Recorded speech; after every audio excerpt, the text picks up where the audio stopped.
Ever notice how movies transition into a memory or a past event? One way to recreate that effect in CapCut Mobile is by using the flashback transition. This transition adds a quick visual effect between clips, making it feel like the video is jumping into a previous moment or memory. To add it, start by importing at least two clips into your project. Next, tap the transition icon between the clips. Browse the available transition categories and look for flashback. Once you find it, tap to preview the effect.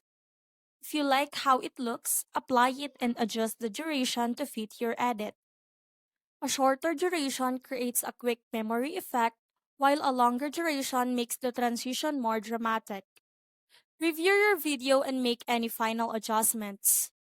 And that's how to add a flash transition in CapCut Mobile. It's a great choice for storytelling videos, travel edits, cinematic projects, and content that shifts between different moments in time.